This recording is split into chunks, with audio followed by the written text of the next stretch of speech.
Assalamu alaikum students. I hope you are all fine at your homes and doing well with your studies.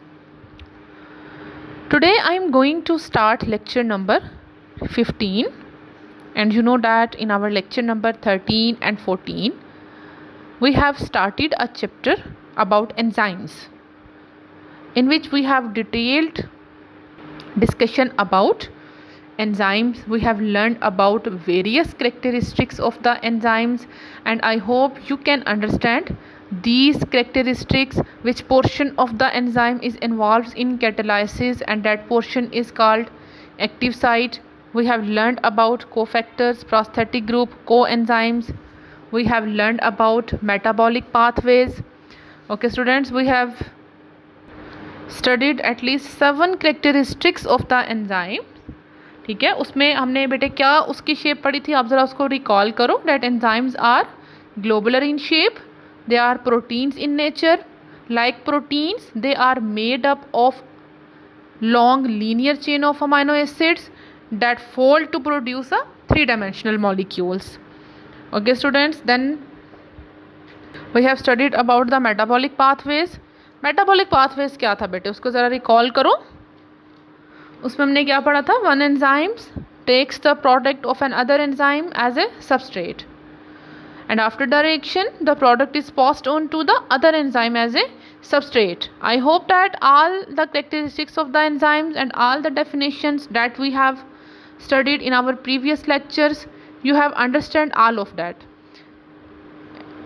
And in our today's lecture, our topic of discussion is uses of enzymes. इस lecture में बेटे हम देखेंगे कि enzymes को कहाँ कहाँ पे यूज़ किया जाता है, क्या यूजेस हैं उसके हमारे डेली लाइफ में, किस तरह से हम एंजाइम्स को यूज़ कर रहे हैं.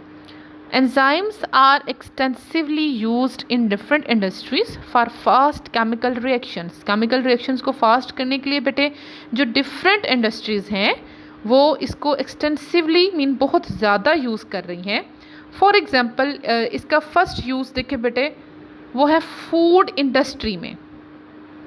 ठीक है, enzymes that break starch into simple sugar. Starch बेटे मैंने आपको बताया था कम्प्लेक्स कार्बोहाइड्रेट की फॉर्म है. ठीक है, सिंपल कार्बोहाइड्रेट्स होते हैं जिसमें 2 to 3 कार्बन एटम्स होंगे, बट जैसे जैसे कार्बन एटम्स इंक्रीज़ होते जाते हैं ना कार्बोहाइड्रेट्स में, तो वो मोर कम्प्लेक्स होता जाता है. ठीक है बेटे, तो जो स्टार्च है वो क्या है, कम्प्लेक्स फॉर्म है कार्बोहाइड्रेट्स की. तो एंजाइम उसको क्या करते हैं, ब्रेक डाउन कर देते हैं सिंपल शुगर्स में, and then they are used in the production of white bread and buns. बेटे आप ये इसको ब्रेकफास्ट में यूज़ करते होगे, ब्रेड को, बन्स को. तो बेसिकली ये कैसे बनते हैं कि हम इसमें एक एंजाइम्स को यूज़ करते हैं जो स्टार्च को ब्रेक डाउन कर देते हैं सिंपल शुगर्स में, और देन फिर उसको यूज़ किया जाता है वाइट ब्रेड और बन्स की प्रोडक्शन में. तो हम इंडस्ट्रीज़ में एंजाइम्स को क्यों यूज़ करते हैं बेटे, ताकि हम केमिकल जो रिएक्शंस हैं उसको स्पीड अप कर सकें और अपनी जो प्रोडक्ट्स हैं उसको इंक्रीज़ कर सकें. ठीक है बेटे, अब इसका सेकंड यूज़ है ब्रीविंग इंडस्ट्री में.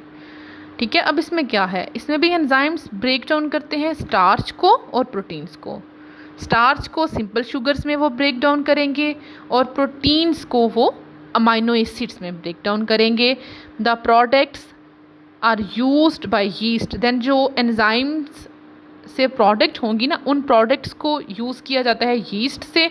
Yeast is a type of fungus.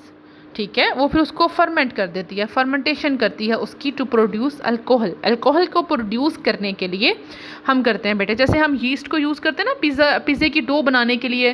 Basically उसका फंक्शन क्या होता है, वो उसको राइज अप करता है. ठीक है, उस डो को वो राइज अप करता है, जिस तरह हम केक को राइज करते हैं.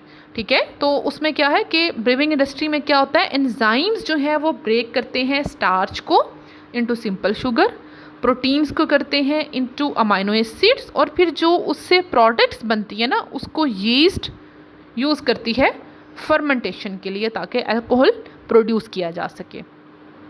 अब बेटे इसका थर्ड जो यूज़ है वो है पेपर इंडस्ट्री में.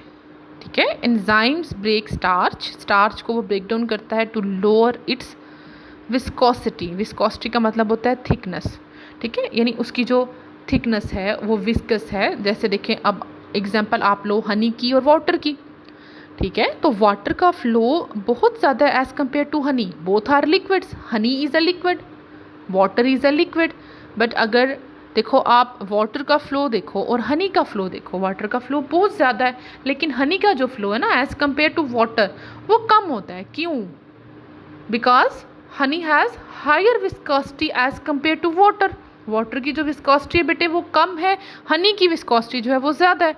तो पेपर इंडस्ट्री में क्या होता है कि एंजाइम्स जो हैं वो स्टार्च को ब्रेक करते हैं ताकि उसकी विस्कोसिटी को कम कर सकें। That aids in making paper, जो उसको फिर हेल्प आउट करता है पेपर को बनाने के लिए, ठीक है। एंजाइम स्टार्च को ब्रेक डाउन कर देते हैं, देन उसकी विस्कोसिटी को कम करते हैं ताकि पेपर को बनाया जा सके। अब बेटे इसका फोर्थ वन यूज़ है as a biological detergent. Protease enzyme, protease बेटे प्रोटीन्स को जो डाइजेस्ट करते हैं ना उसको हम प्रोटीएज एंजाइम्स कहते हैं, are used for the removal of protein stains from clothes, जो क्लोथ्स पे डिटर्जेंट बेटे बेसिकली ये हम जो अपने घरों में वॉशिंग के लिए यूज़ करते हैं ना, क्लोथ की वॉशिंग के लिए, उनको कहते हैं डिटर्जेंट्स, ठीक है। जैसे ये सर्फ एक्सेल हो गया, एरियल हो गया, तो उसमें प्रोटीएज एंजाइम होता है जो क्या करता है आपके जो क्लोथ्स हैं उसके ऊपर जो स्टेन्स लग जाते हैं, प्रोटीन्स के स्टेन्स होते हैं, लिपिड्स के स्टेन्स होते हैं, उसको रिमूव करने के लिए फिर हम प्रोटीएज एंजाइम यूज़ करते हैं।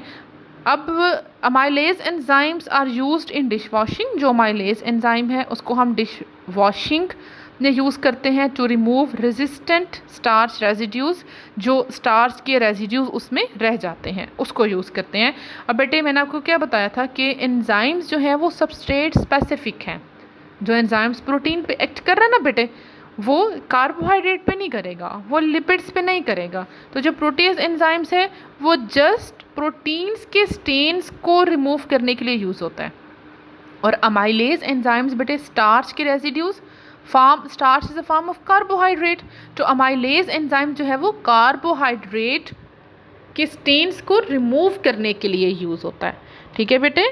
आई थिंक अब इसके यूजेस देखें, इसको मैं रिपीट करने लगी हूँ। फर्स्ट यूज़ जो है एंजाइम का वो है बेटे फूड इंडस्ट्री में, सेकंड जो इसका यूज़ है वो है ब्रीविंग इंडस्ट्री में, थर्ड वन इसका यूज़ है बेटे पेपर इंडस्ट्री में, फोर्थ वन इसका यूज़ है biological as a biological detergent, जिसमें हम क्लोथ्स की वॉशिंग में जो हम यूज़ करते हैं उसमें भी एंजाइम प्रेजेंट होता है, और डिश वॉशिंग में भी जो हम सोप वगैरह या डिटर्जेंट यूज़ करते हैं बेटे उसमें भी एंजाइम्स जो है वो प्रेजेंट होता है, ठीक है बेटे। आई थिंक आपको समझ आ गई। अब देखें कि एंजाइम्स किस तरह से हमारी डेली लाइफ में यूज़फुल हैं, ठीक है बेटे। अब यहाँ तक हमने एंजाइम्स की कैरेक्टरिस्टिक्स, उसकी डेफिनेशंस, उसकी कैटेगरीज, उसके यूजेस सबको देख लिया है। अब बेटे नेक्स्ट लेक्चर्स में हम उसके डिफरेंट फैक्टर्स देखेंगे जो एंजाइम एक्शन पे इफ़ेक्ट करते हैं, हम उसके डिफरेंट मैकेनिज़म्स को स्टडी करेंगे, किस तरह से एंजाइम्स का कंप्लीट जो है वो एक्शन होता है, उससे रिलेटेड डिफरेंट मॉडल्स हैं जिनको हम डिस्कस करेंगे। आपने बेटे यहाँ तक यूजेस ऑफ एंजाइम, सारी डेफिनेशंस को, करैक्टरिस्टिक्स को अच्छे तरीके से लर्न करना है, ठीक है बेटे। So see you in the next lecture, stay safe and sound, God bless you.